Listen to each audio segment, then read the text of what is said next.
Hello, Abdul Mannan সাহেব, আপনি লাইনে আছেন? হ্যাঁ হ্যাঁ, লাইনে আছে। জি। তো বাংলা ট্রিবিউন এর নিউজে দেখাচ্ছে যে আপনি এই কয়জন রেজাউল করিম আবরার, আসিফ আদনান, জাকারিয়া মাসুদ সহ আরও কয়েকজনের বিরুদ্ধে একটি জঙ্গি মামলা দায়ের করেছেন। এ ব্যাপারে আপনার কিছু জানা নেই? মামলা আমরা একটা করছি সাভারে। জি জি হ্যাঁ হ্যাঁ। জি। তো 24 পরবর্তী বাংলাদেশে এইরকম জনপ্রিয় ইসলামিক ব্যক্তিত্বকে টার্গেট করে আপনারা জঙ্গি মামলাটা করলেন, এর পিছনে উদ্দেশ্য কি আপনাদের? এবং আপনি নিজে বাদী হয়েছেন। জঙ্গি যদি কেউ হয় তো জঙ্গি মামলা হবে না? জি। জঙ্গি কেউ হলে জঙ্গি মামলা হবে না? ও, আপনি বলতে চাচ্ছেন আসিফ আদনান জঙ্গি, জাকারিয়া মাসুদ জঙ্গি এবং রেজাউল করিম আবরার, যিনি ইসলামী আন্দোলন বাংলাদেশের রাজনীতির একজন গুরুত্বপূর্ণ নেতা, কেন্দ্রীয় নেতা, তো এরা জঙ্গি। আচ্ছা, বিষয়টা হচ্ছে আমরা তো একটা লিঙ্ক থেকে তাদেরকে সম্পৃক্ততা পাই মামলাটা করছি। এটা আপনারা কোর্টে পেশ করেন। না না, ঠিক আছে না, মামলা আপনি তো প্রাথমিকভাবে তদন্ত করবেন, তাই না? হ্যাঁ, মানে মামলা একজন অভিযোগ দিল, একজন তথ্য দিল, আর নতুন বাংলাদেশে মামলা হয়ে যাবে এমন? আপনি কি তদন্ত করেছেন? ইনকোয়ারি হবে, রিপোর্ট যাবে, তারপরে না তার বিচার হবে।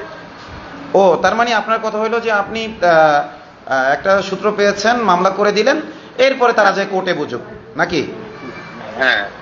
তাইলে তো আপনি তো এভাবে না না, বাংলাদেশের আইনটা কি এরকম? আমি তো কারামুক্তি নিয়ে কাজ করি, ঠিক আছে? আমি আপনাকে বলি, আপনি এই ডিসি মাসুদকে চেনেন, যিনি খুব ভাইরাল, জুলাই আন্দোলনেও তিনি ছাত্রদের পক্ষে ছিলেন সম্ভবত, এবং পরবর্তীতে উপদেষ্টা হাসান আরিফের ছেলে তার বৌমাকে, অর্থাৎ প্রাক্তন স্ত্রীকে, ওই যে নীলা ইসরাফিল, যে মহিলাটাও ভাইরাল, তাকে আক্রমণ করে এবং ছুরিকাঘাতে তার মাথার কয়েক জায়গায় কেটে যায়। সে একেবারে হসপিটালের সার্টিফিকেট নিয়ে আহত অবস্থায় সেখানে যায় মামলা করতে। তখন কিন্তু তারা এই ব্যাখ্যা দেয় যে উনি এসেছেন অভিযোগ করতে, আমরা তদন্ত ছাড়া মামলা নিতে পারি না। জি, হ্যালো। হ্যাঁ হ্যাঁ।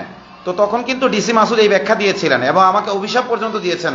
পরবর্তী একদিন দেখা হয়েছে যে আপনি যেটা করেছেন, একেবারে মামলা নিতে বাধ্য করেছেন, এটা আইনত একটা বেআইনি কাজ হয়েছে এবং এটার সুযোগ নেই। তারপরও আমরা জনরোষ থেকে বাঁচতে মামলা নিয়েছি, এরকম একটা ব্যাখ্যা দিয়েছেন। তাহলে তার ব্যাখ্যাটা কি ভুল? তিনি বললেন যে একজনের অভিযোগের ভিত্তিতে মামলা করা যায় না, এটা আগে তদন্ত করতে হয়। আর আপনি বললেন যে তারা জঙ্গি বলেই আমি মামলা করেছি। এখন কি কি এভিডেন্স আপনি পেয়েছেন? যেহেতু আমরা কারামুক্তি নিয়ে কাজ করি, এখন তাদের পক্ষে আমরা কাজ করব কিনা, তাদের পক্ষে দাঁড়াবো কিনা, এইটা যাচাই করার জন্য আপনাকে আমি ফোন করেছি। হ্যালো, আপনার চরিত্রটা কি বললেন আমি ভালো খেয়াল করিনি প্রথম দিকে। আপনি কে বলছিলেন জানলে?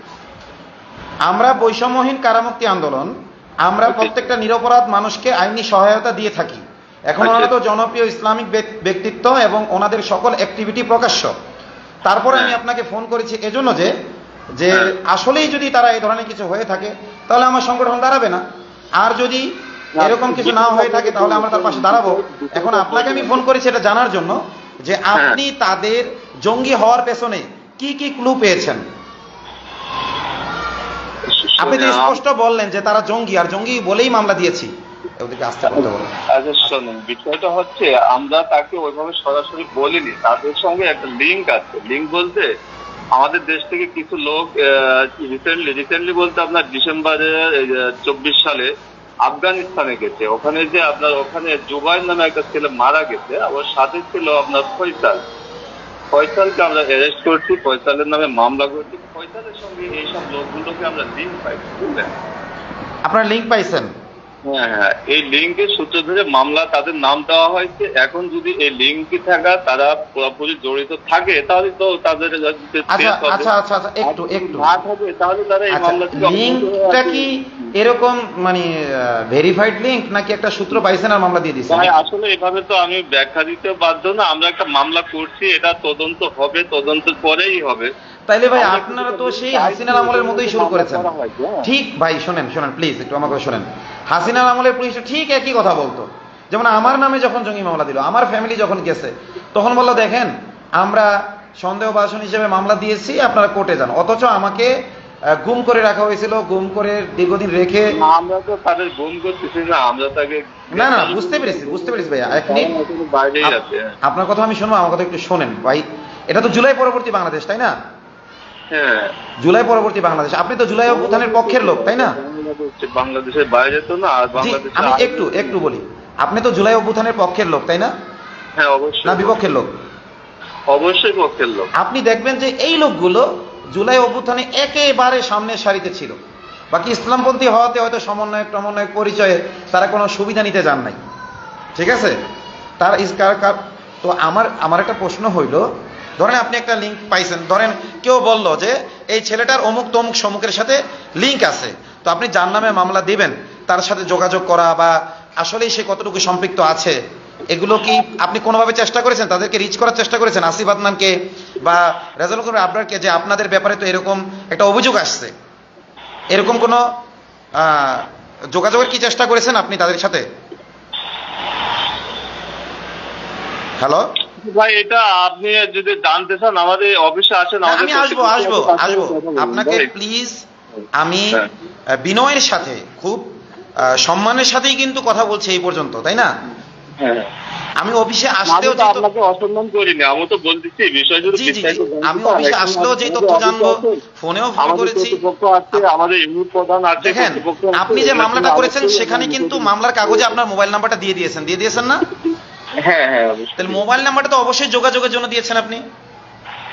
আমি কিন্তু মামলার নথি কালেক্ট করেছি, মামলার নথি থেকে শুধু আমি ওই যে সংবাদপত্রের ভিত্তিতেই, ওই বাংলা ট্রিবিউনের ভিত্তিতেই কিন্তু আপনার কাছে আমি ফোন করিনি। আমি মামলার নথি কালেক্ট করেছি এবং সেই নথির মধ্যে যে নাম্বারটা দেওয়া আছে যে পুলিশ পরিদর্শক আব্দুল মান্নান, সেই নাম্বার নিয়ে আপনাকে আমি ফোন করেছি। কথা কি বুঝতে পেরেছেন? আমি আপনাকে জানতে চাই, দেখেন আমি বলি একটু লাইনে দেখেন। আমি রেজাউল করিম আবরারের পোস্ট দেখলাম, আসিফ আদনানের পোস্ট দেখলাম যে ওনারা এই সম্পর্কে কিছুই জানেন না, বরং সংবাদপত্রের এই অনলাইন নিউজ পোর্টালের মাধ্যমে ওনারা জানতে পেরেছেন। তো একজন দায়িত্বশীল এবং 24 পরবর্তী বাংলাদেশের জুলাই অভ্যুত্থানের পক্ষের একজন পুলিশ হিসেবে আপনার অবশ্যই দায়িত্ব ছিল, দায়িত্বশীলতার পরিচয় এটাই হয়তো যদি আপনি তাদেরকে ফোন করতেন বা তাদেরকে থানায় ডাকতেন।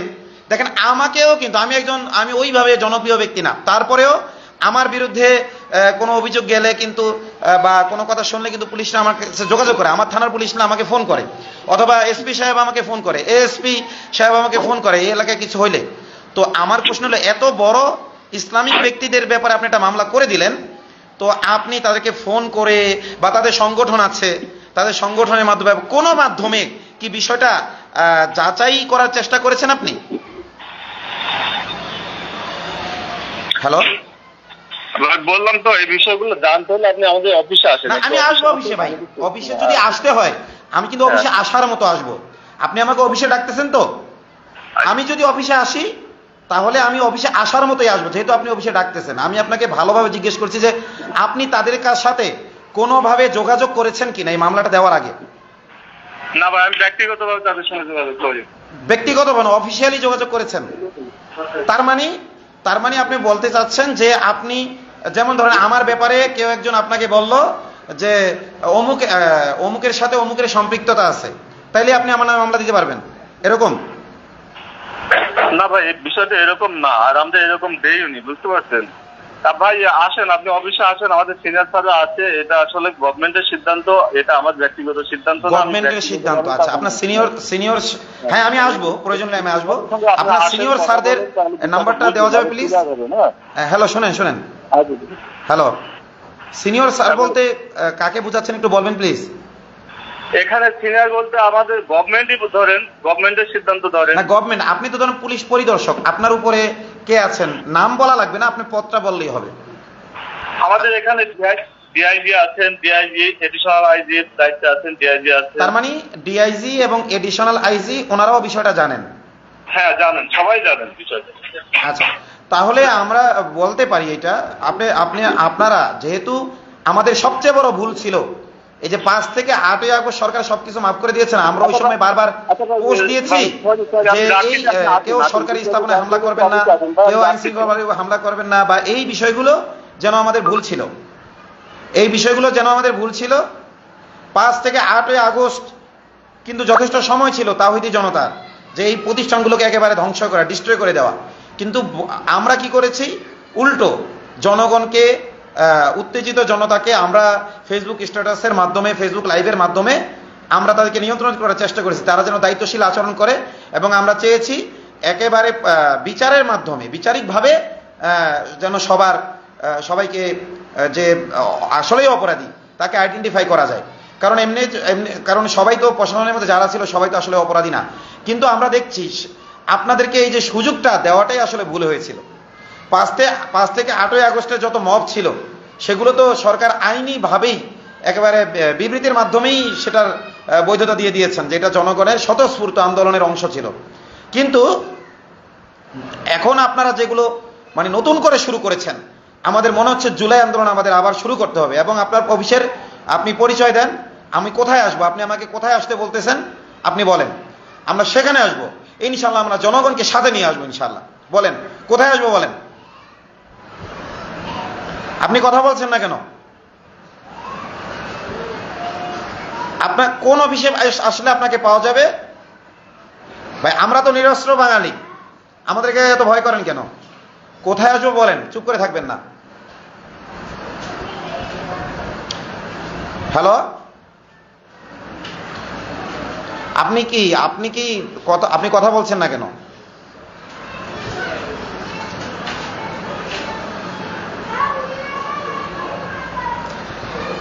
আসলে মুজিবের ভাস্কর্য না ভেঙে আমাদের উচিত ছিল এই যে র্যাব, সিটিটিসি সহ যারা জঙ্গি নাটক খেলেছে এই ভবনগুলো ধ্বংস করা, এই লোকগুলোকে শেষ করা। কারণ এরা নিজেরাই সন্ত্রাসী এবং এরা পুনরায় হাসিনাকে ফেরত আনার জন্য এই নাটকগুলো সাজাচ্ছে, যাতে জুলাইয়ের পক্ষে যারা ছিল, আপনারা জানেন যে দেশে এখন বহুমুখী সংকট চলছে। এই বহুমুখী সংকটের মধ্যে নতুন করে এই জনপ্রিয় ইসলামিক ব্যক্তিদের নামে একেবারে কোনো যাচাই বাছাই ছাড়া জঙ্গি মামলা দেওয়ার অর্থ হলো এরা মূলত ফ্যাসিবাদের পক্ষে লোক। যদিও সে বলতেছে হ্যাঁ আমিও জুলাই আন্দোলনের পক্ষে, কিন্তু আমার কাছে কোনোভাবেই মনে হয়নি যে সে জুলাই আন্দোলন। সে বলতেছে যে তার আইজি, ডিআইজি এরা সবাই নাকি এই বিষয়গুলো জানে। তার মানে তারা এই রেজাল্ট করে আপনার যিনি একটি গণতান্ত্রিক দলের নেতা, গণতান্ত্রিক ইসলামপন্থী দল ইসলামী আন্দোলন বাংলাদেশ, আপনারা জানেন যে ইসলামী আন্দোলন বাংলাদেশের জুলাই অভ্যুত্থানে অনেক বড় একটা ভূমিকা ছিল। আওয়ামী লীগের শাসন আমলে তাদের অনেক রাজনৈতিক ভুল ত্রুটি ছিল, এবং এই ভুল ত্রুটি শুধু তারা করেনি, বিএনপি সহ অনেক রাজনৈতিক দল বিভিন্ন রাজনৈতিক ভুল ত্রুটি করেছে। কিন্তু ইসলামী আন্দোলন বাংলাদেশ জুলাই আন্দোলনে যে ভূমিকা রেখেছে এইটা মানে একমাত্র ছাত্র জনতা ছাড়া একেবারে দলীয়ভাবে ইসলামী আন্দোলন বাংলাদেশ এবং দ্বিতীয় নম্বর যারা আসবে তারা হলো হেফাজত ইসলাম বাংলাদেশ, তারা একেবারে দলীয়ভাবেই সক্রিয় ছিল। তো আজকে আপনি দেখেন যে রেজাউল করিম আবরার ইসলামী আন্দোলন বাংলাদেশের একজন নেতা এবং তিনি একজন পপুলার জনপ্রিয় আলেম। তারপরে আসিফ আদনান, তিনিও একজন জনপ্রিয় ইসলামিক স্কলার। জাকারিয়া মাসুদ, তিনিও একজন দায়ী। তো আপনারা দেখেন যে কিভাবে এই জনপ্রিয় ব্যক্তিদেরকে টার্গেট করা হয়েছে। এর উদ্দেশ্য হলো জনপ্রিয় ব্যক্তি টার্গেট করছে তারা মানে দেশকে অস্থিতিশীল করার জন্য, যেহেতু জনপ্রিয় ব্যক্তি তাদেরকে টার্গেট করলে তাদের নামে একটা মামলা দিলে জনগণ আন্দোলন করবে, দেশ অস্থিতিশীল হবে এবং তারা গোলাপ পানিতে মাছ শিকার করবে। এখন একদল বয়ান নিয়ে নামবে, হয়তো আমাদের ইসলামপন্থীদের মধ্যে একটা অংশ আমাদের বয়ান দেবে যে দেখেন গোলা পানিতে মাছ শিকার করতে পারে, সুতরাং আপনারা কোনোভাবেই এই ফাঁদে পা দিয়েন না, মামলা হয়েছে আইনিভাবে মোকাবেলা করেন, কোনো ধরনের আন্দোলন সংগ্রামে যায়েন না। এইটা আমরা কখনো করব না। শুধু আমাদের একার দায়িত্ব না, প্রশাসনের দায়িত্ব নেই, এই এনসিপি নামধারী যে কিংস পার্টি এদের দায়িত্ব নেই, এরা কেন প্রতিবাদ করছে না? এরপরে সরকারের বিভিন্ন লেসপেন্সার যারা আছে এই সরকারের, তারা কেন প্রতিবাদ করছে না? আমরা শুধুমাত্র আইনিভাবে না, রাজপথেও এই নতুন জঙ্গি নাটকের মোকাবেলা করব ইনশাআল্লাহ। এবং আমরা র্যাব বিলুপ্ত করার দাবি তুলেছিলাম, বৈষম্যহীন কারামুক্তি আন্দোলনের পক্ষ থেকে দাবি উঠেছিল, বিএনপির পক্ষ থেকে পর্যন্ত দাবি উঠেছিল, এবং অন্যান্য গণতান্ত্রিক রাজনৈতিক দলগুলোর পক্ষ থেকে এই দাবিগুলো উঠেছিল। কিন্তু বিভিন্ন ইস্যুর পর ইস্যু আসতে আসতে, যেমন সাংবাদিক ইলিয়াস বলেছে যে এই ডিজিএফআই ইস্যু তৈরি করে, এই ইস্যু তৈরি করে তাদের অপরাধ ঢাকার জন্য। আমরা এখন সেটাই দেখছি। এই ইন্টারিম গভর্নমেন্টের অনেক ইসলাম বিরোধী কর্মকাণ্ডে আছে, ব্যর্থতা আছে, তবুও কিন্তু এই ইন্টারিম গভর্নমেন্টের বিরুদ্ধে আমরা আন্দোলনে নামি নাই। কারণ কি, দেশ এই মুহূর্তে অস্থিতিশীল হইলে হয়তো এখন যে অবস্থা আছে আরো খারাপের দিকে যাবে এবং আরো বেশি বড় তাগুত হয়তো জেকে বসবে। এ কারণে কিন্তু আমরা সেইভাবে তাদেরকে নসিয়া দিয়েই সংশোধনের চেষ্টা এখনো পর্যন্ত আমরা করে যাচ্ছি।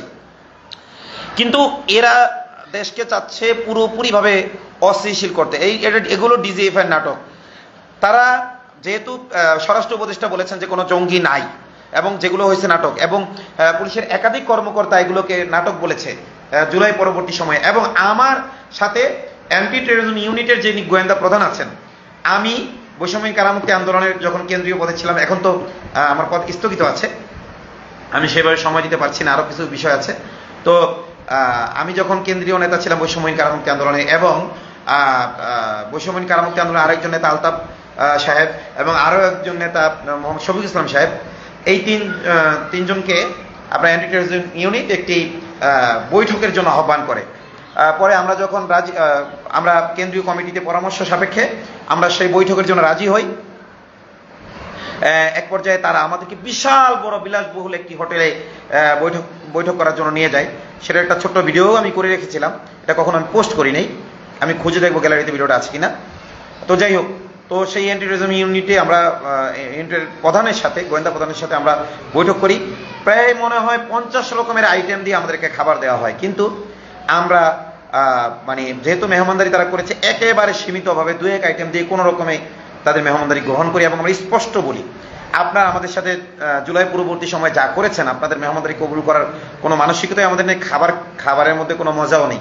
তারপরে শুধুমাত্র যেহেতু আপনারা মেহমানদারি হিসেবে সামনে দিয়েছেন, সামান্য কিছু গ্রহণ করছে, এইভাবে আমরা তার সাথে কথা বলি। তখন তারা আমাদেরকে বলে যে বাংলাদেশে যারা যেইগুলো হাসিনা আমলে আমরা জানি যে অনেক জঙ্গি নাটক হয়েছে, এখন আমরা তো আশঙ্কা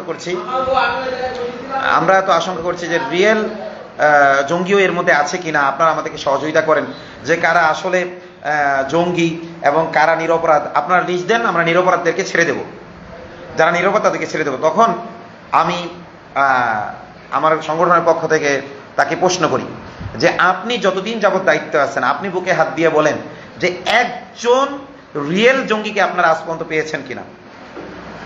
তখন সে তার মুখ দিয়ে একটা কথা বের হয়নি। আমি তাকে বলেছি 5 থেকে 8ই আগস্ট এই যে সময়টা, এখানে কোনো জঙ্গিবাদী কর্মকাণ্ড ঘটেছে কিনা, কিংবা জুলাই অভ্যুত্থানের সময়টাতে যথেষ্ট সুযোগ ছিল জঙ্গিদের জন্য। কোনো রকমের যদি আসলে জঙ্গি থেকে থাকে তাহলে জঙ্গিদের জন্য কোনো যথেষ্ট সুযোগ ছিল, এরকম কোনো কর্মকাণ্ড আপনারা পেয়েছেন কিনা। হাসিনা যতদিন পর্যন্ত ক্ষমতায় ছিল তখনই কেন জঙ্গি নাটক ছিল, কিন্তু হাসিনার পরবর্তী সময়ে জুলাই পরবর্তী সময়ের এই লম্বা সময়টাতে কেন কোনো মানে ওই রকমের কিছু আপনারা পাইলেন না। তখন তারা আমাদের যুক্তি গ্রহণ করেছিলেন এবং বললেন যে ঊর্ধ্বতন কর্মকর্তার কাছে আমরা কথাগুলো পৌঁছাবো, আমরা আপনাদের পক্ষে লোক। তো তারা কিন্তু আমাদেরকে চেয়েছিলেন যে লিস্ট দেন। আমি চাইলে আমার লিস্ট দিতে পারতাম, আমি আমার পরিচিত লিস্ট দিতে পারতাম, লিস্ট দিয়ে বলতে পারতাম হ্যাঁ এরা নিরপরাধ। তো এদেরকে নিরপরাধ বলা মানেই বাকিদেরকে জঙ্গি বলা। এই জন্য আমরা লিস্ট দিই না। আমরা স্পষ্ট বলেছি যে বাংলাদেশে হাসিনার আমলে যা হয়েছে, সন্ত্রাস দমন আইনের নামে যত মামলা হয়েছে এগুলো সব মিথ্যা মামলা। অথবা আপনারা নতুন করে প্রমাণ করেন যে কোনটা রিয়েল, আপনারা প্রমাণ করেন। আমাদের জানা মতে সবই নাটক, একটাও রিয়েল পাইনি। আমি আয়না ঘরে যাদের সাথে ছিলাম তাদের একটাও রিয়েল পাইনি। আমি কারাগারে যাদের সাথে ছিলাম একটাও রিয়েল পাইনি। তখন তারা আমাদের কথাকে গ্রহণ করে এবং আমরা আরো অনেক যুক্তি উত্থাপন করেছি যে বাংলাদেশে সবই জঙ্গি নাটক ছিল, কোনো জঙ্গি ছিল না। তখন তারা আমাদের কথাগুলো গ্রহণ করেছে এবং বলেছে ঊর্ধ্বতন কর্মকর্তাদেরকে তারা পৌঁছে দেবে। তো আজ কি হচ্ছে বাংলাদেশে, আজকে কি হচ্ছে, কেন এই নাটক? এই যে প্রশাসনের মধ্যে সংস্কার না হওয়ার কারণে এই নাটকগুলো হচ্ছে। এই জন্য আমাদেরকে শুধুমাত্র এই জঙ্গি নাটকের বিরুদ্ধে নামলে হবে না, র্যাব, ডিজিএফআই সহ সবকিছু সংস্কার চাইতে হবে। এবং আমরা মনে করি এই র্যাব নামে যে একটা কালো বাহিনী আছে, এই ব্ল্যাক ওয়াটার, আমেরিকা যেমন ব্ল্যাক ওয়াটার তৈরি করে বিভিন্ন দেশে, এই র্যাব হলো ওই ব্ল্যাক ওয়াটারের একটি অংশ। এই কালো বাহিনীর কোনো প্রয়োজনই বাংলাদেশে নেই। সেনাবাহিনীর প্রয়োজনীয়তা আছে, পুলিশের প্রয়োজনীয়তা আছে, গোয়েন্দা বিভাগের প্রয়োজনীয়তা, কিন্তু র্যাব র্যাপিড অ্যাকশন ব্যাটালিয়ন, যেটা বিএনপির আমলে তৈরি হয়েছিল সন্ত্রাস দমনের জন্য, কিন্তু পরবর্তীতে যখন বিএনপি নিজেই এর ভিকটিম হয়েছে, দেশপ্রেমিক নাগরিক ভিকটিম হয়েছে, পরবর্তী বিএনপি এই 24 পরবর্তী সময় র্যাবের বাতিল চেয়েছে। তো র্যাব সহ যেগুলো অপ্রয়োজনীয় সংস্থা আছে, যারা পুরোটাই A to Z হাসিনার জুলুমের স্টিম রোলারের হাতিয়ার ছিল, এগুলো বিলুপ্তির জন্য আমাদের মাঠে নামতে হবে। দেখেন, হেফাজতের কেন্দ্রীয় নেতা সহ অনেক সিনিয়র নেতৃবৃন্দ আমার ব্যক্তিগতভাবে আমার সাথে যোগাযোগ করেছেন। আপনারা বলেছেন যে আপনি জুলাই পরবর্তী সময় যথেষ্ট করেছেন আমাদের জন্য। বামপন্থীরা আপনাকে টার্গেট করেছে, বামপন্থী পত্রিকাগুলো আপনাকে টার্গেট করেছে, আপনি নিরিবিলি এখন কিছুদিন থাকেন। আমি কিন্তু আলেম ওলামাদের পরামর্শে আমি এখন নিরিবিলি রয়েছি, আমি আর রাজপথে নেই, কিন্তু আমি নিরিবিলি রয়েছি, কিন্তু আসিফ আদনান রাজপথে আছে, রেজাউল করিম আবরার রাজপথে আছে, জাকিরিয়া মাসুদ ওনারা এখন রাজপথে আছেন। এই জন্য নতুন করে ওনাদের টার্গেট করা হয়েছে। এখন কি আপনারা বলবেন যেহেতু ওনাদেরকে টার্গেট করা হয়েছে ওনারাও এখন নিরিবিলি হয়ে যাবেন? আমাকে আপনারা থামিয়ে দিয়েছেন যে আমি টার্গেটে পড়ে গেছি, আমি ইন্ডিয়ার টার্গেটে পড়ে গেছি, আমি অমুকের টার্গেটে পড়েছি, তমুকে টার্গেট করেছি। ওই মহিক রঞ্জন ঘোষ আমাকে নিয়ে নিউজ করেছে যে 32 নম্বর ভাঙার নায়ক নাকি আমি, এবং আমার নেতৃত্বেই নাকি 32 নম্বর ভাঙা হয়েছে। হ্যাঁ, আমরাও এটার ভাঙার পক্ষে ছিলাম, জনগণকে উৎসাহিত করেছি, কারণ এটা হলো ফ্যাসিবাদের প্রতীক, এবং ফ্যাসিবাদের আরো যত প্রতীক আছে সেগুলো ভাঙার জন্য উৎসাহিত করেছি, আরো যত প্রতীক আছে এগুলো ভাঙার জন্য উৎসাহিত করে যাবো, যাতে জনগণ স্বতঃস্ফূর্তভাবে আন্দোলনের মাধ্যমে এই প্রতীকগুলোকে নিশ্চিহ্ন করে দেয়। এবং আমরা মনে করি র্যাবও এই ফ্যাসিবাদের একটা প্রতীক, সিডিডিসিও ফ্যাসিবাদের প্রতীক, এগুলোকে আমূলে শেষ করে দেওয়া দরকার। এবং আমি মনে করি বর্তমান ইন্টারিম গভর্নমেন্ট এবং এদের যে কিংস পার্টি আছে এনসিপি, তাদেরই সব এই উদ্যোগটা নেওয়া দরকার। যেমন মুজিবের বাড়ি ভাঙার ক্ষেত্রে তারা ছিল পাশে, এই সকল প্রতিষ্ঠানগুলোকেও নিশ্চিহ্ন করার জন্য তাদের পাশে থাকা দরকার, এগুলোকে বিলুপ্ত করতে হবে, এই কোনো প্রয়োজনীয়তা নেই। আর যদি যৌক্তিকভাবে তারা প্রয়োজনীয়তা প্রমাণ করতে পারে তখন আমরা বলবো যে তাহলে এগুলোর মধ্যে সংস্কার করেন। আমি বর্তমান যিনি গোয়েন্দা প্রধান আছেন তাকে আমি সরাসরি প্রস্তাব দিয়েছিলাম, সরাসরি ফেস টু ফেস আমি তাকে প্রস্তাব দিয়েছিলাম যে আপনারা যদি আসলেই দেশের ভালো চান তাহলে আমাদের আয়না ঘরে যারা ভিকটিম ছিল তাদেরকে একটা লাইনে দাঁড় করান, এবং প্রশাসনের মধ্যে যারা আছে, যারা হাসিনার আমলে প্রশাসনের নেতৃত্বে ছিল, যারা আপনার এএসপি পর্যায়ে ছিল প্রশাসনের, এই সকল লোকদেরকে লাইনে দাঁড় করান। আমরা সবার হয়তো নাম জানবো না, কিন্তু আয়না ঘরে কারা আমাদেরকে নির্যাতন করেছিল আমরা তাদেরকে চিনতে পারবো ইনশাআল্লাহ। তো লাইন দাঁড় করান, আমরা চিহ্নিত করে দেব, আপনাদের অত বেশি কষ্ট করতে হবে না, আমরা প্রমাণ সহ চিহ্নিত করে দেব।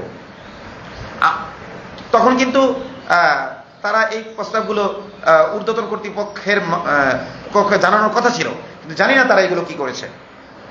তো এই জন্য হেফাজত ইসলামের কেন্দ্রীয় নেতৃবৃন্দ, বৈষম্যহীন কারামুক্তি আন্দোলনের নেতৃবৃন্দ সহ যে সকল অ্যাক্টিভিস্টগণ, দায়ীগণ আমাকে অনুরোধ করেছিলেন যে আমি যেন কিছুদিন নিরিবিলি কাটাই, এখন যেন আমি রাজপথে না থেকে পরিবারকে সময় দিই। আমি জুলাই আন্দোলন সহ বৈষম্য কারামুক্তি আন্দোলনে যথেষ্ট সময় দেওয়ার কারণে মাদ্রাসা এবং পরিবার তেমন সময় দিতে পারিনি, এবং আপনারা জানেন যে এই কারণে আমার প্রতিষ্ঠিত, আমার নিজ হাতে গড়া, আমার সন্তানের চেয়ে মহব্বত যে প্রতিষ্ঠানটি করেছি সেই প্রতিষ্ঠান আমার হাত ছাড়া হয়েছে শুধুমাত্র এই আন্দোলন সংগ্রামে থাকার কারণে। তো সর্বস্ব শেষ করে দিয়ে, এবং আমি ভিডিও তৈরি করে রেখেছিলাম যে আমি যদি জুলাই অভ্যুত্থানে মারা যাই তাহলে আমার স্ত্রীরা যেন এই ভিডিওটা পোস্ট করে যে আমার কত টাকা ঋণ রয়েছে, কি রয়েছে না রয়েছে, নসিহতমূলক একটা ভিডিও আমি করে রেখেছিলাম। আমি কোনোভাবেই আমার জুলাই অভ্যুত্থান থেকে বেঁচে আসার আমার কোনো নিয়ত ছিল না।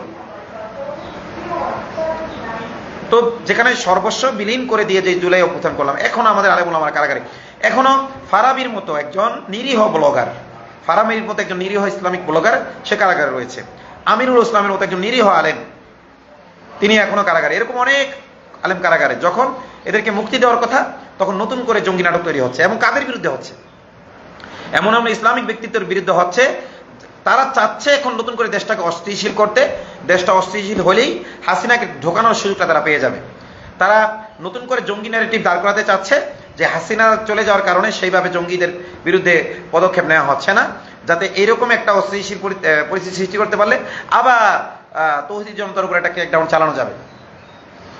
নাকি ইউনূস সরকার নিজেই চাচ্ছে যে যেহেতু হাসিনা এই জঙ্গি দমনের নামে সরকারে টিকেছিল, ক্ষমতায় টিকেছিল, বিদেশিদের মদত পেয়েছিল। আমি একটা কল রিসিভ করি, জরুরি কল, একজন ভিকটিম আপনারা জানেন যে আমি একটা পোস্ট করেছিলাম, একজন ভিকটিম, একজন নারী। আসসালামু আলাইকুম রহমতুল্লাহ। হ্যালো, জি বলেন। আমি এখান থেকে গাড়ির টিকিট নিলে আমি লাভো কোথায়? জি, আপনি ঝিকর গাছে নামবেন, ঝিকর গাছে। এখান থেকে গাড়ির টিকিট কাটলে লাভো কোথায় এটা বলেন। আপনি না আপনি ঝিকর গাছায় নামবেন, ঝিকর গাছায়, ঝিকর গাছায়। ঠিক আছে। হ্যাঁ, ঝিকর গাছায়। জি জি। আপনি আপনার সাথে যা যা ঘটেছে সবকিছু সত্য বলবেন, একটাও মিথ্যা বলবেন না, ঠিক আছে? হ্যালো, আচ্ছা, ঠিক আছে। তারপরে আপনি আসবেন, আর আমার মনে হয় যাতে একটু লেট হবে তার মধ্যে মকলেস নামার আপনি খুঁজে পাবেন। হ্যাঁ হ্যাঁ, মুখলেস যেহেতু বিবাহের সাক্ষী ছিল, শোনেন, মুখলেসুর রহমান যেহেতু বিবাহের সাক্ষী ছিল, অবশ্যই সে যাবে। আর আমি বলি, আমি এএসপি নাহিনের সাথে কথা বলেছি। আমি বলেছি যে বিষয়টা আমরা সামাজিকভাবে এবং ধর্মীয় নেতৃবৃন্দ যারা ইমাম আছেন, আলেম ওলামা আছেন, সামাজিক নেতৃবৃন্দ আছেন, তাদেরকে সাথে নিয়ে এটা সমাধান করে দিতে চেয়েছিলাম, কিন্তু প্রতিপক্ষ এই সমাধানে কোনোভাবেই আগ্রহী নয়। আর মহিলাও বিচার চায়। আপনাকে তো আমি বললাম যে আমি প্রয়োজনে আপনার জন্য পাত্র দেখে অন্য কোথাও আপনাকে বিবাহ দিয়ে দিই। এখন আপনি বলতেছেন আমি বিচার চাই। এখন আপনি নিজেই স্বপ্রণোদিত হয়ে মামলা করতে চাচ্ছেন, কিন্তু আমার কথা হইল যে তারা যদি সামাজিকভাবে বিচারে আগ্রহী হয়, আপনাকে আমি অনুরোধ করব যে তখন আপনি এই মানবরচিত আইন থেকে ফিরে আসবেন। আমার কথা কি বুঝতে পেরেছেন? জি জি। আপনাকে কি আমি মামলা করতে বলেছি, নাকি আপনি স্বপ্নদিত হয়ে মামলা করতে যাচ্ছেন? না না, আমি নিজে যাচ্ছি। আপনি নিজে যাচ্ছেন।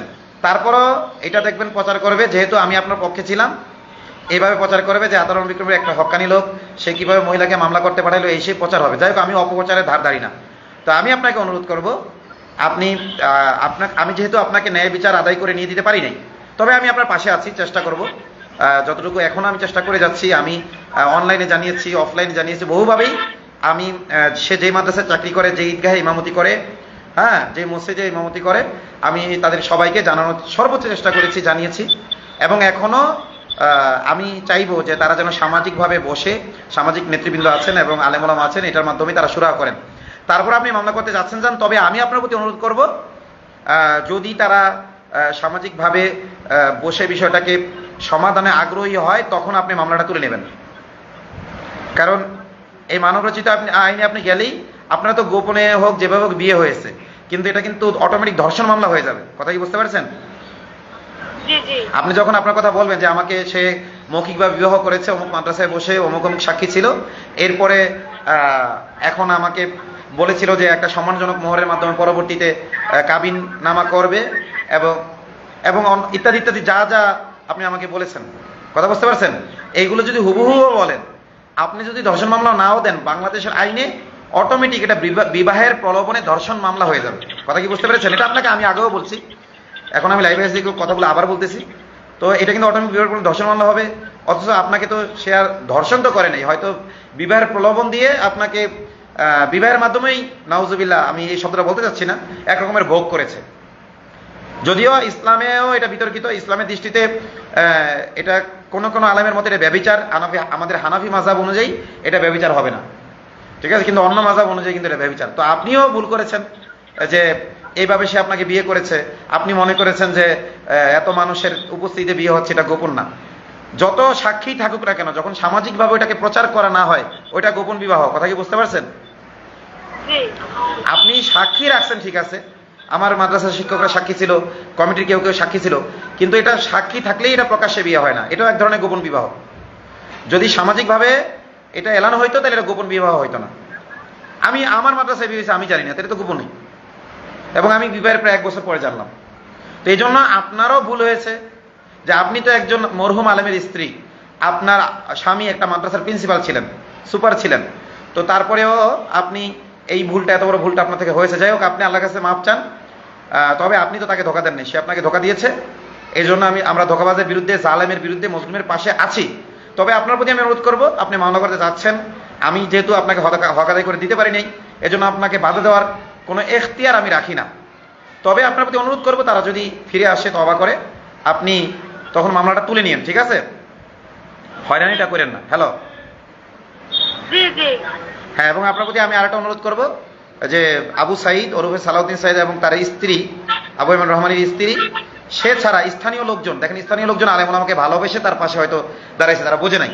এবং যেহেতু একটা মাদ্রাসার হুজুর, ওই মাদ্রাসার পক্ষ নিতে গিয়ে তার পক্ষ নিয়ে ফেলছে। কথা কি বুঝতে পারছেন? জি।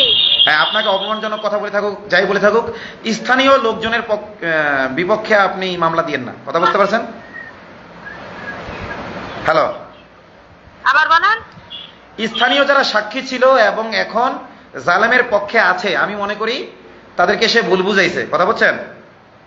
জি জি। তো তাদের কারণ আমি আপনি মামলা দিবেন না, এটা হলো আমার অনুরোধ। আমি তাদেরকে বলে এসেছি, যদি সামনে থেকে তারা আবারও জালেমের পক্ষে প্রকাশ্যে অবস্থান নেয়, তখন সেটা দেখা যাবে। তো আপাতত আপনি জালেমের পক্ষ যারা নিয়েছে, না বুঝে ইতিপূর্বে নিয়েছে, আপনি তাদেরকে মামলায় জড়িত করবেন না, এটা হলো আমার অনুরোধ। কথা বুঝতে পারছেন? জি জি। জি। তো ঠিক আছে, আপনি জিকর কাছে যান। ওই এসপি নাহিয়ানের সাথে আমার কথা হয়েছে, উনি বলেছেন যে আপনি ওনাকে আসতে বলেন, আমরা লিখিতভাবে একটা অভিযোগ নেওয়ার পরে আমরা পরবর্তী কার্যক্রমে যাবো ইনশাল্লাহ। কথা বলছেন? আমার সাথে মোকলেস থাকবে তো? হ্যাঁ, সে যেহেতু বিয়েতে সাক্ষী ছিল আপনার পক্ষে, সে তো থাকবেই, থাকবে না কেন? সে যদি না থাকে, তার বিপক্ষে তারও মামলা তারা তখন দেবে। কথা বোঝেন নাই? আরে ওখানে তো দেখা যাচ্ছে আমি তো সেভাবে আপনি যেভাবে কথা আমি বলেছি কি, শোনেন, আপনি এত কথা বলা লাগবে না, আপনি জিকোর কাছে এসে নামেন। মোকলে উনি তো বিয়েতে আপনার সাক্ষী ছিল এবং উনি স্পষ্ট বলেছেন যে যেহেতু আমি বিয়েতে সাক্ষী ছিলাম, আমিও সত্য সাক্ষী দিব। কথা বলছেন? উনি থাকবেন, সমস্যা নেই। আপনার পক্ষে যারা সাক্ষী আছেন তারা কেউই তাদেরকে টাকা দিয়ে ভয় দেখাইয়া কোনোভাবে ইনশাল্লাহ করতে পারবে না। আর যদি তারা জালেমের পক্ষে অবস্থান নেয়, তখন সেটা দেখা যাবে, তখন আমি আসি। এখন যেহেতু তারা আপনার পাশে আছে, এজন্য আমার আসার প্রয়োজন হবে না। তারপরেও যদি কেউই আপনার পাশে না থাকে, তখন আমি আসি। আমি কি বুঝাইতে পারছি আপনারে? জি জি। আপনি এখন কোথায় আছেন? আমি তো এই সামনে করে গাড়ির সাথে দেরি হচ্ছে তো। আচ্ছা, গাড়ির সাথে দেরি হচ্ছে, যত দেরি হোক আপনি কোনো টেনশন করার দরকার নাই। যদি বেশি রাত হয়ে যায়, এখানে দরকার এলাকায় এসে আপনি থাকবেন, ঠিক আছে? এখানে থাকার ওই যে আপনি ওই যে ইমাম সাহেবের বাসায় ওই যে আবু সাইদের নিয়ে রাত থাকতেন, ওখানে থাকবেন, সমস্যা কি? কথা বুঝতে পারছেন? আপনি যে ইমাম সাহেবের বাসায় বাসর করেছেন, তার বাসায় এসে থাকবেন প্রয়োজনে, কোনো সমস্যা নেই। সে যেহেতু আবু সাইদ সব আপনাকে বাসর করার সুযোগ দিতে পারছে, তো আপনার থাকারও ব্যবস্থা করবে সে, আমি বলে দেবো তাকে, ঠিক আছে? আপনার টেনশন নয়, আপনি আসেন। আর আমি এখন লাইভে গুরুত্বপূর্ণ একটা লাইভ করতেছি, এই কিছু আলেমের নামে মিথ্যা মামলা দিয়েছে, আমি একটা গুরুত্বপূর্ণ লাইভে আছি, আপনার সাথে আবার পরে কথা বলতেছি। হ্যালো, বিস্তারিত পরে বলতেছি। হ্যাঁ, থানার এই 3টা এলাকা, এই কয়েক থানার সার্কেল অফিসারের সাথে আমার কথা হয়েছে, তিনি আপনাকে আসতে বলে, সমস্যা নেই।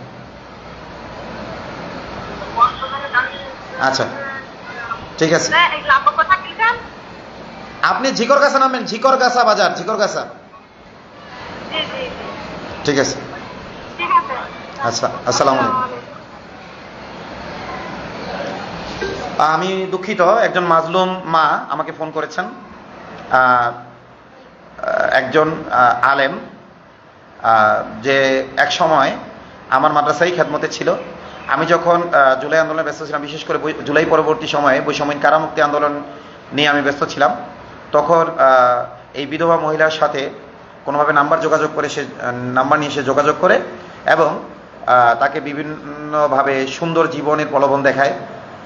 এক মহিলা প্রথমে রাজি হয় না, যেহেতু তার স্বামী মারা গেছে, তার সন্তান আছে, তো আগের স্বামীর ভিটাতেই সে আছে। তো প্রথম রাজি না হলে সে বিভিন্নভাবে ফুসলায় এবং আবু সাইদের স্ত্রীও তাকে ফুসলায়, এমনকি মহিলাকে দাওয়াত দিয়ে তার বাসায় নিয়ে আসে। 3 দিন মহিলা তার বাসায় থাকে এবং আবু সাইদের প্রথম স্ত্রী বলে যে আমি বিবাহতে রাজি আছি, আমি খুশি আছি, আমরা দুজন একসাথে থাকবো, বহু কিছু বলে।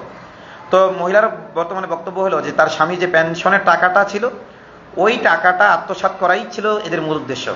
কিন্তু টাকাটা হাতে পাওয়ার আগেই মহিলা আবু সাইদ এবং তার স্ত্রী দুরভিসন্ধি বুঝে ফেলে, বিভিন্ন আলামত পেয়ে যায়, যার কারণে সে ঘুরে দাঁড়ায় এবং আমাদের কাছে বিচার দেয়। যাই হোক, এটা অনেক লম্বা বিষয়, তো আমরা চেয়েছিলাম সামাজিকভাবে আলেম ওলামার মাধ্যমে এবং সামাজিক নেতৃবৃন্দের মাধ্যমে বিষয়টি সঠিক সুরাহা করতে, কিন্তু তারা এগিয়ে আসে নাই।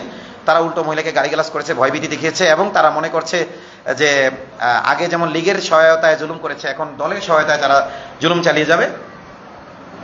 তো সেরকম, অথচ আমার জানা মতে কোনো বিবেকবান বিএনপির কোনো বিবেকবান নেতাও তাদের পাশে দাঁড়ানোর কথা না। যদিও তারা হুমকি ধমকির মতো এই বিষয়গুলো বলেছে যে তাদের পাশে জনগণ আছে, আসলে জনগণ আছে এটা বলে নেই, মানে কিছু লোকের কথা বলেছে। হ্যাঁ, তো যাই হোক, আমরা লাইভে বলতে চাচ্ছি না, যেহেতু তাদের কথা বলেছে, আমি নিজে তো আর শুনি না, এই জন্য নামগুলো লাইভে বলতে চাচ্ছি না। হ্যাঁ, তো এখন বিষয়টা হলো যে তাকে আমরা বলেছিলাম যে প্রয়োজনে আপনি তাকে তালাক দিয়ে দেন, আমরা অন্য জায়গায় আপনার পাত্রের ব্যবস্থা করে দেবো, দিনদার পাত্র। আপনি এক জায়গায় ধোকা খেয়েছেন, এখন আপনাকে প্রকাশ্যে বিবাহ দেবো, গোপনে বিয়ের কারণেই আপনি ধোকাটা খেয়েছেন।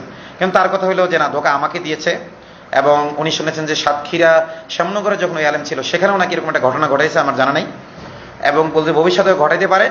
এই জন্য আমি তাকে বিচারের মুখোমুখি করব, যাতে ভবিষ্যতে আর কাউকে সে এই ধরনের জুলুমের শিকার করতে না পারে। তো যাই হোক, তো যেহেতু আমরা আলেম ওলামা যারা আছি স্থানীয়, সেভাবে তাকে বিচারের মুখোমুখি করতে পারি নাই, এবং এটারও কারণ আছে। এটার কারণ ব্যাখ্যা করতে গেলে অনেক লম্বা সময় লাগবে। কিছু এই জালেমের পক্ষে আরও কিছু জালেম দাঁড়িয়েছে। তো যাই হোক, তো আমরা এই মাজলুমের পক্ষে আছি, এবং তাকে আমরা প্রথমে বলেছিলাম যে আপনি মামলা করার দরকার নাই, যেহেতু মানবরচিত আইনে মামলা করলে ধর্ষণই হবে। তিনি আমাদের দীর্ঘদিন প্রায় 2 মাস অপেক্ষা করেছেন, আমাদের দিকে চেয়েছিলেন যে আমরা তাকে বিচারের মুখোমুখি করব, ন্যায় বিচারের মুখোমুখি হবে সে। কিন্তু যখন আমরা এখনো ধৈর্য হারা হই নাই, কিন্তু ওই নারী যিনি ভিকটিম, তিনি বলতে চাচ্ছেন যে আমার এটা দেরি করতে চাচ্ছি না, আমি মামলা যেতে চাচ্ছি। তো তিনি যেহেতু যেতে চাচ্ছেন, আমার বাধা দেওয়ার তো কোনো অধিকার নাই, রাইট নেই, এবং একান্ত মাজুর হয়ে তিনি যাচ্ছেন। আমি মনে করি আল্লাহ তাকে ক্ষমা করবেন, এবং এর সকল দায়ভার ওই জালেমের উপর বর্তাবে যে কোরআন সুন্নাহর আলোকে সমাধান নিয়ে আগ্রহী হয় নাই। তো যাই হোক, আমি আবার মূল কথায় ফিরে আসি যে আমাদের যে এই অ্যান্টি টেররিজম ইউনিটের পুলিশ পরিদর্শক আব্দুল মান্নান সাহেবের সাথে কথা বলছিলাম। আমি যদি কোনো ক্যাপশন ছাড়াই এসেছি লাইভে, কারণ প্রথমে তার সাথে আমি কিছুক্ষণ কথা বলেছি। শুরু থেকে লাইভে আসা উচিত ছিল, কিন্তু আমি আসলে সন্দিহান ছিলাম যে সে আসলে আমার ফোন রিসিভ করবে কিনা, এই জন্য আমি প্রথমে লাইভে আসি নাই। প্রথম যে কথাগুলো বলেছিল সেগুলো আর মারাত্মক ছিল। সে প্রথমে মামলার বিষয়টা পুরোপুরি অস্বীকারই করেছিল, যে কোথায় মামলা, কেমন যেন সে জানে না, এরকম মামলা টামলা হয়েছে কেমন যেন সে জানে না। সে একজন না জানার ভান করে আমাকে আরও বিভিন্ন রকম জিজ্ঞাসা, কোথায় মামলা হয়েছে, কি মামলা হয়েছে। তখন আমি নামগুলো বললাম, এগুলো বললাম, সে আমাকে আরও স্পেসিফিকভাবে জানতে চায়। তখন আমি অনলাইন থেকে বের করে নিউজ পোর্টাল থেকে আবার বিস্তারিত বললাম, যেহেতু আমার তো আর মুখস্থ থাকে না। আর বিশেষ করে আমি আয়নাঘর থেকে আসার পরে আমার খুব স্মৃতি বম হয়ে যায়, আমার অনেক কিছু মনে থাকে না। এই জন্য একবার একটা জিনিস পড়লে অনেক সময় মনে থাকে না। এজন্য দেখে দেখে যখন তাকে বললাম, তখন সে স্বীকার করলো। আর যখন দেখলাম যে সে কথা আমার সাথে বলছে রিল্যাক্সে, তখনই আমি লাইভে এসেছি। তো তার কথাগুলো সরাসরি আপনারা শুনেছেন, যে সে একজন দায়িত্ব। আপনারা দেখেন যে আওয়ামী লীগের নামে মামলা হইলে সরকার একটা প্রজ্ঞাপন জারি করেছে, যে তদন্ত ছাড়া যেন পুলিশ মামলা না নেয়। এই যে কারণ মিথ্যা মামলা হতে পারে, এ কারণে আইন মন্ত্রণালয় সম্ভবত একটা প্রজ্ঞাপন জারি করেছে। তো এইটার কথা আমি তাকে বলতে ভুলে গেছি, এখন মনে পড়লো, বললাম আগেই যে আমি অনেক কিছু ভুলে যাই। তো লীগের নামে মামলা দিতে গেলে সাথে সাথে দেওয়া যাবে না, অভিযোগ নিতে হবে, নিয়ে তদন্ত করতে হবে, তদন্ত করে ঊর্ধ্বতন কর্তৃপক্ষের অনুমতি নিয়ে তারপরে মামলায় পরিণত করতে হবে। সেটাকে কত রকমের সেখানে রেসপন্সিবিলিটির বিষয়। অথচ আলেম ওলামা এবং তাওহীদি জনতার যারা নেতৃবৃন্দ আছেন, ইসলামিক স্কলার যারা আছেন, এবং তারা খুবই জনপ্রিয়, এবং তারা কিন্তু আমি আতাউর রহমানকে মিডিয়া বিভিন্নভাবে বিতর্কিত করেছে। বিশেষ করে কদরুদ্দিন শিশির নামক নাস্তিক্যবাদী মানসিকতার এক সাংবাদিক, যে একটি ইসলামী ব্যাকগ্রাউন্ডের দল থেকে উঠে এসেছে, এখন সে এলিট শ্রেণীর সেকুলার প্রোম্যাক্সে পরিণত হয়েছে, এবং কতগুলো মিথ্যা এলিগেশন আমাকে দেওয়া হয়েছে, এবং আমার নামে অনেকগুলো মিথ্যা এলিগেশন দিয়ে সে পোস্ট করেছে। সেই পোস্টের ভিত্তিতে জুলাই পরবর্তী সময় অনেকে নিউজ করেছে। যেহেতু আমি অত জনপ্রিয় ব্যক্তি না, আমার ব্যাপারে ওইরকমভাবে কেউ প্রতিবাদ জানায়ও নাই। এইটা নিয়ে আমার কোনো আক্ষেপও নেই। হাসবুনাল্লাহু ওয়া নি'মাল ওয়াকিল। আমরা তো আসলে এই যে জনপ্রিয় ব্যক্তিদের ক্ষেত্রে কিছু হইলে আমাদের টনক নড়ে, সাধারণ মানুষের কিছু হইলে আমাদের টনক নড়ে না। যেহেতু আমি একজন সাধারণ মানুষ, ওইরকম জনপ্রিয় কেউ না, এই জন্য আমার ব্যাপারে কেউ মাথা ব্যথা করে নেই। কিন্তু এখন যখন ধীরে ধীরে জনপ্রিয় ব্যক্তিদের দিকেও তারা হাত বাড়াচ্ছে, এখন ঠিকই অনেকে নড়েচড়ে বসেছে। এখন আমার বক্তব্য হইলো, এইভাবেই হইলে হবে না, ঠিক জুলাই বিপ্লবের মতো একটা বিপ্লবী আন্দোলন করতে হবে। একটা বিপ্লবী আন্দোলন করে প্রশাসনের সংস্কার করতে হবে। আপনারা সুশীলতার মাধ্যমে, আপনার বৈঠকের মাধ্যমে এটা পারবেন না। আমরা অনেক বৈঠক করেছি। আমার মনে হয় বৈষম্যহীন কারামুক্তি আন্দোলন 24 পরবর্তী বাংলাদেশে প্রশাসনের সাথে যতগুলো বৈঠক করেছে, এতগুলো বৈঠক কোনো রাজনৈতিক দলও করে নাই। আমি যদি চ্যালেঞ্জ করি হয়তো আমার ভুল হবে না। সবসময় তো আমরা এগুলো অনলাইনে আনতাম না। অসংখ্য বৈঠক আমরা প্রশাসনের সাথে করেছি, অসংখ্য বৈঠক করেছি, বিভিন্ন পর্যায়ে করেছি। এরপরে আমরা রাজপথের আন্দোলন করেছি। তো এখন আপনারা মনে করেন না এটা রাজনৈতিকভাবে শুধুমাত্র বৈঠকের মাধ্যমে, হ্যাঁ, সুশীলতা দিয়ে, সুন্দর আচরণ দিয়ে এটা হবে না। এটা হবে না। কারণ সরকারি চাকরি, লাখ লাখ টাকা বেতন, তারপরে এই চাকরিতে থাকার কারণে বিভিন্নভাবে এই যে জঙ্গি মামলা দেবে একজনের নামে, তারপরে দেখা যায় তার পরিবার মানে টাকা পয়সা দিয়ে ভিকটিমকে উদ্ধার করতে চাইবে। এখানে লাখ লাখ টাকার বাণিজ্য, লাখ লাখ টাকার বাণিজ্য। আয়না ঘরে থাকা অবস্থায় কর্মকর্তা নির্লজ্জভাবে এই কথা আমাদের কাছে বলেছে যে আমরা বলেছি আপনারা কেন এই জুলুমের সহযোগিতা করছেন। দেখলাম সে নামাজ পড়ে, কোরআন তেলাওয়াত করে, তখন বলতেছে হুজুর এত এত টাকা এখান থেকে আসে, আমার খরচের হাতে তো বেড়ে গেছে যে আসলে ছেড়ে দিতে চাইলেও পারতেছি না, এত এত টাকা এখান থেকে আমরা পাই। তো এইগুলো আসলে সুশীলতা দিদি হবে না। এটার জন্য একটা যুগপৎ আন্দোলন দরকার। ঠিক আছে? আমাকে যারা মনে করেন যে আমি সামনে থাকলে আন্তর্জাতিকভাবে দেশ একটা মানে দেশেরই হবে, আমার বডি ল্যাঙ্গুয়েজই নাকি অন্যরকমের, আমাকে দেখতেই নাকি জঙ্গির মতো লাগে, হ্যাঁ আসলে জঙ্গি মানে তো প্রকৃত মুসলিমকে তারা জঙ্গি বলে। তো রাসূলুল্লাহ সাল্লাল্লাহু আলাইহি ওয়াসাল্লাম সুন্নতি চুল রেখেছেন, আমিও রেখেছি। রাসূলুল্লাহ সাল্লাল্লাহু আলাইহি ওয়াসাল্লাম সুন্নতি দাড়ি রেখেছেন, আমিও রেখেছি। এবং হাদিসে ওমর রাদিয়াল্লাহু তাআলা আনহুর যেই মোচের কথা হাদিসে পড়েছি, ওই রকম মোচ আমি রেখেছি। তো এখন এই বডি ল্যাঙ্গুয়েজের কারণে যদি তারা আমাকে জঙ্গি বলে, এই কারণে কি এগুলো আমরা বাদ দেবো? হাসিনার আমলেই বাদ দিন, এই কারণে কি বাদ দেবো? অনেকে আমাকে বলে আপনি আন্দোলন সংগ্রাম করলে করেন, তবে আপনার এই যে চুল কাটেন, এই করেন সেই করেন, হ্যাঁ আপনি কথা একটু আসতে বলেন। ভাই আমার যে স্বাভাবিক তবিয়ত, এর বাইরে তো আমি যেতে পারবো না। তো এই জন্য আমি বলি যে আচ্ছা আমি বসে বসে পপকর্ন খাই, আপনারা যুগপৎ আন্দোলন করেন, ঠিক আছে? আন্দোলন ছাড়া এটার কোনো সমাধান হবে না, আন্দোলন করলেই হবে। এবং যদি দেখি যে না আপনারা যথেষ্ট আন্দোলন গড়ে তুলতে পারছেন না, তখন ইনশাআল্লাহ কোনো কিছুর পরোয়া করবো না, আবার রাজপথে আমি আতাউর রহমান বিক্রমপুরী নিজেও সক্রিয় হবে। প্রয়োজনে আবার প্রতিষ্ঠান কোরবান করবো, নতুন প্রতিষ্ঠান করেছি, এটাও প্রয়োজনে কোরবান করবো, পরিবার কোরবান করবো। কিন্তু এই জঙ্গি নাটকের যারা ডিলার, এদেরকে এদেশ থেকে বিতাড়িত করেই ছাড়বো ইনশাআল্লাহ। আর এরা যদি বিতাড়িত না হয়, ইনশাআল্লাহ এই জঙ্গি নাটকের মূল হোতাদের, এই প্রকৃত সন্ত্রাসীদের, প্রকৃত জঙ্গিদের এই মাটিতে দাফন করে ফেলবো ইনশাআল্লাহ। ইনকিলাব জিন্দাবাদ। হাসবুনাল্লাহু ওয়া নি'মাল ওয়াকিল। নাসরুম মিনাল্লাহি ওয়া ফাতহুন করিব ওয়া বাশশিরিল মুমিনিন। আসসালামু আলাইকুম ওয়া রাহমাতুল্লাহি ওয়া বারাকাতুহু।